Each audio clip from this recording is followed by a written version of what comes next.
Le bug humain, c'est le fait que l'homme est un problème pour sa planète et que l'homme, sa force et le danger qu'il représente pour sa planète, c'est dans son cerveau. C'est ça qui le distingue des autres espèces.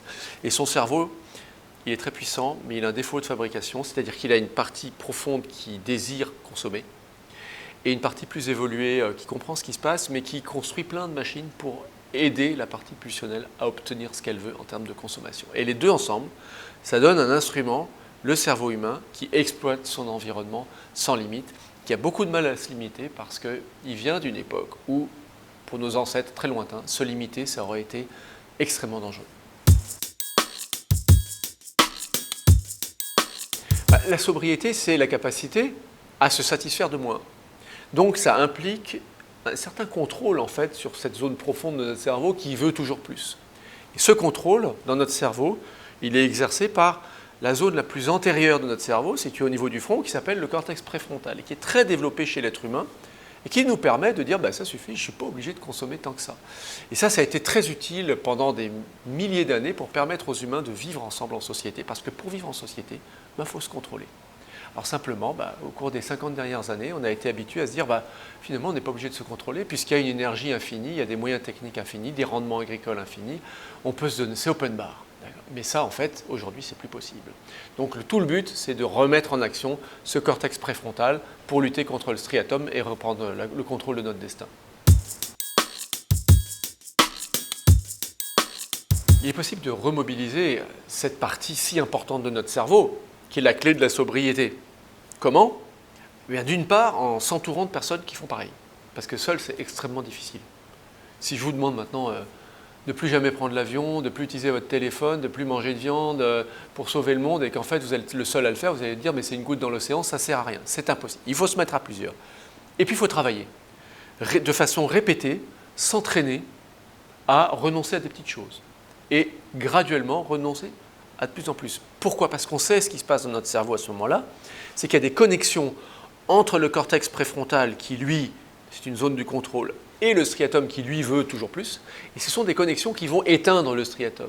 Et ces connexions, plus on les utilise, plus elles grossissent, plus elles se musclent, plus elles sont efficaces. On peut comme ça rééduquer même par exemple des enfants qui ont perdu toute capacité de patience, qui se jettent sur leur console de jeu en rentrant de l'école, qui sont incapables de se dire je dois ranger ma chambre d'abord. Si on augmente progressivement le temps pendant lequel ils vont devoir résister au plaisir instantané, progressivement ces fibres-là vont se remuscler et la capacité de contrôle va reprendre le dessus progressivement. Ça doit être un travail de groupe et un travail dans le temps. Évidemment, ce projet n'a de sens qu'à un niveau collectif, à grande échelle. On parle d'entraîner un mouvement, une bascule en fait d'une société d'hyperconsommation à une société de conscience et de maîtrise. Et ça ne peut fonctionner qu'à l'échelle planétaire pratiquement. Donc ça va poser aussi les questions des conditions politiques et sociales. Et là se pose la question de la transparence, de l'exemplarité, de l'équité, puisque les cortex préfrontaux ne peuvent se mettre en action que s'ils sont rassurés sur le fait que tout le monde joue le jeu. Donc ça, c'est la transparence, ça, c'est la fin des passe-droits, de l'opacité, que ce soit dans les rapports économiques, le rôle des multinationales, des lobbies, les privilèges, le pouvoir pyramidal. On sait que si on veut relancer le cortex préfrontal et faire des sacrifices à plusieurs, c'est ça qu'il faut faire. La psychologie sociale des neurosciences nous dit c'est ça qu'il faut faire.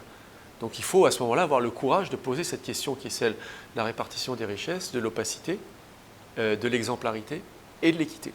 Donc ça c'est une première chose. La deuxième chose, c'est de se renseigner, c'est de savoir, c'est qu'il y a une culture dans le débat public sur le fonctionnement de notre cerveau. Ces notions-là ne sont pas à portée du grand public. Et savoir comment notre cerveau fonctionne, c'est un outil fantastique pour se dire c'est possible, notre cerveau peut le faire.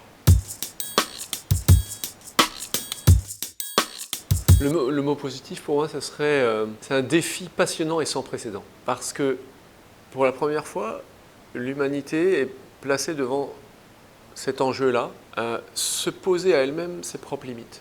Elle a été très forte pour s'étendre à la surface de la Terre, tout dominer. Et aujourd'hui, ça devient un danger mortel pour elle.